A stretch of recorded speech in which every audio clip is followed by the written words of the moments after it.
Hi, Jofi ജ്യൂസാണ്. കുരിശ് ജംഗ്ഷൻ്റെ തുടരും വിശേഷങ്ങളായിട്ടാണ് വന്നിരിക്കുന്നത്.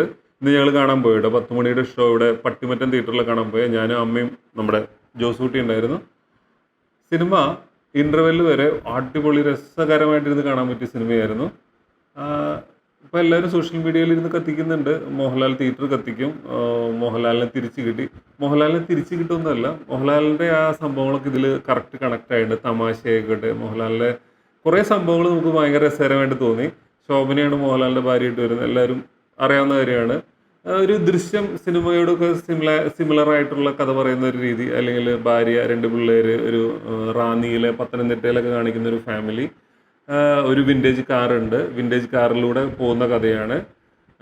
മോഹൻലാലിൻ്റെ പേര് ഇതിൽ ബെൻസ് എന്നാണ്, ഷൺമുഖൻ എന്നാണ്, പക്ഷെ ബെൻസ് എന്നാണ് വിളിക്കുന്നത്. ബിക്കോസ് മോഹൻലാൽ ഒരു ഫൈറ്ററായിരുന്നു, സിനിമകളിലെ ഡ്യൂപ്പായിരുന്നു. അപ്പോൾ അങ്ങനെ പോകുന്നു. അപ്പം നമ്മളൊക്കെ വിചാരിക്കുക എവിടെയോ മോഹൻലാൽ മറ്റേ ഭാഷാ സെറ്റപ്പിൽ തിരിച്ചു വരും എന്നൊക്കെ ചിന്തിക്കും, ഇല്ലേ? അത് നിങ്ങൾ കാണുക കേട്ടോ. അങ്ങനെ പോകുന്ന ഒരു സിമ്പിൾ കഥ, ആ കഥ പിന്നെ ഒരു ക്രൈം ത്രില്ലറായിട്ട് മാറുന്നു. എല്ലാവരും പറഞ്ഞ പോലെ ദൃശ്യമായിട്ടൊക്കെയാണ് എല്ലാവരും കണക്ട് ചെയ്ത് പറയുന്നത്. പക്ഷേ സത്യം പറഞ്ഞോട്ടെ, ദൃശ്യത്തിൻ്റെ അത്ര ഒന്നും എനിക്ക് തോന്നിയില്ല. പക്ഷേ ദൃശ്യം, ഭ്രമരം കുറേ സിനിമകളായിട്ട് സാമ്യമുണ്ട് താനും. ഒരുപാട് പേര് അഭിനയിച്ചിട്ടുണ്ട്. തരുൺ മൂർത്തിയുടെ മുൻപത്തെ സിനിമയായിട്ടുള്ള ഓപ്പറേഷൻ ജാവ, സൗദി വെള്ളയ്ക്ക സിനിമയൊക്കെ ആയിട്ട് എനിക്ക് ഭയങ്കര ഇഷ്ടപ്പെട്ട സിനിമകളായിരുന്നു. അപ്പോൾ ആ സിനിമയുടെ പോലെ തന്നെ ഭയങ്കര ഇമോഷണലി കണക്റ്റഡ് ആയിട്ട് ദൃശ്യമായിട്ടൊക്കെ ഒരു കണക്ഷൻ വരുന്നുണ്ട് ഫാമിലി സീനുകളൊക്കെ കാണിക്കുമ്പോൾ. പക്ഷേ നല്ല രസമായിട്ട് മണിയമ്പിള്ള രാജു, ഇർഷാദ്, അങ്ങനെ നാട്ടിൻപുറത്തെ കുറേ ആൾക്കാരും അങ്ങനത്തെ നന്മകളൊക്കെ കാണിച്ചു പോകുന്ന സിനിമ. മോഹൻലാലിൻ്റെ ആ വിൻറ്റേജ് കാറിൽ അംബാസിഡർ മാർക്ക് 1 മോഹൻലാൽ സ്കൂളിൽ കുട്ടികളെ കൊണ്ടുപോകുന്നു, പലചരക്ക് എന്ത് വേണ്ട സകല ആൾക്കാർക്ക് സഹായിയായിട്ടുള്ള ലാലേട്ടൻ. ഇതിൻ്റെ ഇടയിലേക്ക് വരുന്ന, അല്ലെങ്കിൽ ഈ കാറ് മൂലം ഉണ്ടാകുന്ന ഒരു കഥ, അതാണ് ഈ കഥ പറയുന്നത്. പിന്നെ കഥ വേറെ ലെവലിലേക്ക് പോകുന്നു. ആദ്യമേ ഞാൻ പറഞ്ഞുകൊള്ളട്ടെ, ഇൻ്റർവെല്ല് വരെ നമ്മൾ വളരെ രസിച്ചിരുന്ന് കാണും. 2.25 മണിക്കൂറിനടുത്തുള്ള സിനിമയാണ്. ഒരുപാട് താരങ്ങൾ വരുന്നുണ്ട്. അതിൽ ഏറ്റവും മികച്ച താരമായിട്ട് എനിക്ക് തോന്നിയത്, നിങ്ങൾക്ക് അറിയുമെന്നറിയില്ല, പ്രകാശ് വർമ്മ. ആർക്കും വലിയ പരിചയമില്ല. ബിക്കോസ് ഈ കക്ഷി അഡ്വർടൈസ്മെൻറ്റ് മേഖലയിലെ പുലിയാണ്. നമ്മുടെ വോഡാഫോണിൻ്റെ ആ പട്ടിക്കുട്ടിയുടെ പരസ്യം, അല്ലെങ്കിൽ മറ്റേ സൂസു ക്യാരക്ടേഴ്സിൻ്റെയൊക്കെ വലിയൊരു ക്യാമ്പയിനൊക്കെ വന്നില്ലേ, അതിൻ്റെ പിന്നിലെ തല ഈ മനുഷ്യൻ്റെയാണ്. ഈ മനുഷ്യൻ ഞെട്ടിച്ച് കളഞ്ഞിട്ടുണ്ട് കേട്ടോ. എല്ലാവർക്കും എന്ന് വെച്ചാൽ എനിക്ക് ഭയങ്കര ഇഷ്ടപ്പെട്ടു. ചില സീനുകളിൽ മോഹൻലാലിന് മേലെയാണ് അണ്ണൻ സ്കോർ ചെയ്തേക്കുന്നത്. ഇതെല്ലാം ഇൻ്റർവെൽ വരെ. അതിൻ്റെ ഇടയ്ക്ക് വന്നു പോകുന്ന താരങ്ങളൊന്നുമില്ല. ബിനു പപ്പു ഒക്കെ ഈ ദൃശ്യം സിനിമയിൽ ഒരു ക്യാരക്ടറിനോടൊക്കെ സാമ്യമുള്ള ഒരു ക്യാരക്ടർ ചെയ്തേക്കുന്നത്. പിന്നെ നമ്മുടെ ഇർഷാദ്, കൃഷ്ണപ്രഭ, മണിയമ്പിള്ള രാജു പറഞ്ഞു, ഒരുപാട് പേര് അഭിനയിച്ചിട്ടുണ്ട് കേട്ടോ. എല്ലാവരും അവരവരുടെ റോളുകളൊക്കെ നല്ല രസമായിട്ട് ചെയ്തിട്ടുണ്ട്. ഫഹദ് ഫാസിലിൻ്റെ അനിയനായിട്ടുള്ള ഫർഹാൻ ഫാസിലും ഒരു വലിയ റോളൊക്കെ ചെയ്തിട്ടുണ്ട്.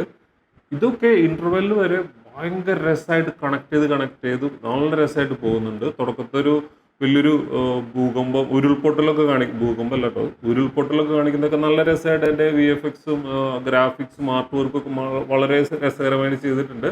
അതൊക്കെ അഭിനന്ദിച്ചേ മതിയാവും. ഷാജിയാണ് ക്യാമറ വർക്ക് ചെയ്തേക്കുന്നത്.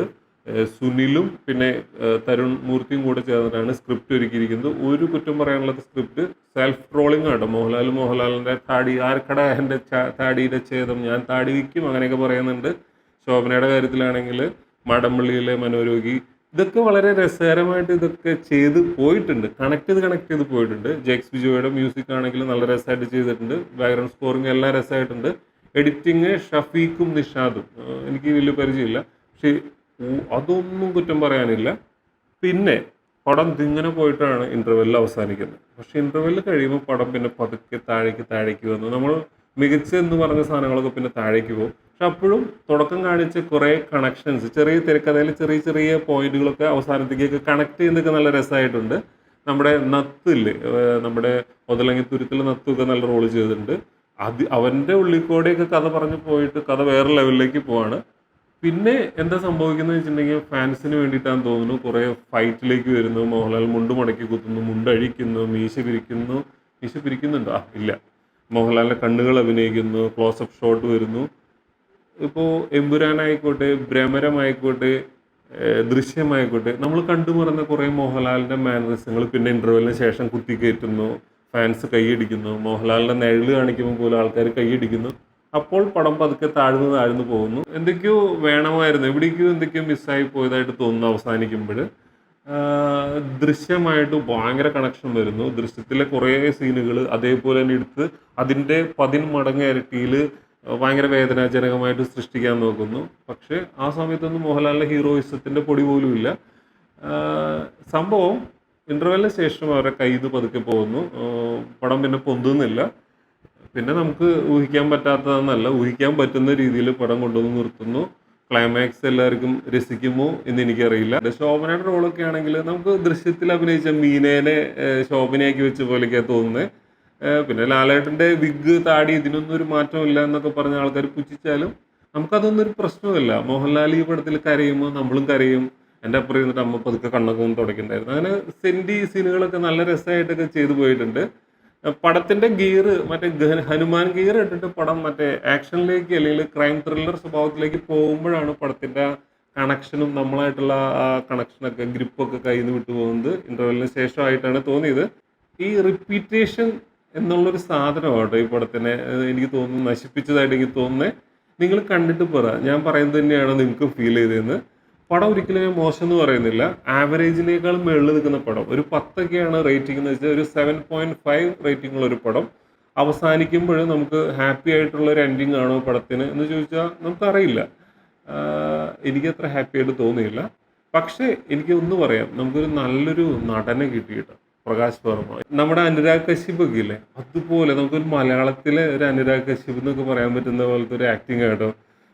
ആ ഇന്റർവെല്ല് അവസാനിപ്പിക്കുന്ന ആ സമയത്ത് നമുക്കിപ്പോൾ തോന്നും എന്തൊരു വലിയൊരു സംഭവത്തിലേക്കാണ് ഈ മോഹൻലാൽ ഈ കാർ ഓടിച്ച് ചെല്ലുന്നതെന്ന് തോന്നുന്ന രീതിയിൽ അങ്ങനെയാണ് അവസാനിപ്പിക്കുന്നത്. അപ്പോൾ ഞാൻ എൻ്റെ വൈഫിന് ഇൻ്റർവെല്ലാകുമ്പോൾ വിളിക്കാമെന്ന് പറഞ്ഞിട്ടുണ്ടായി പടം എങ്ങനെയുണ്ടെന്ന് പറയാനായിട്ട്. എനിക്ക് വിളിക്കാൻ പറ്റിയില്ല, പക്ഷേ ഇൻ്റർവെല്ല് വരെ ഞാൻ അടിപൊളിയായിരുന്നു.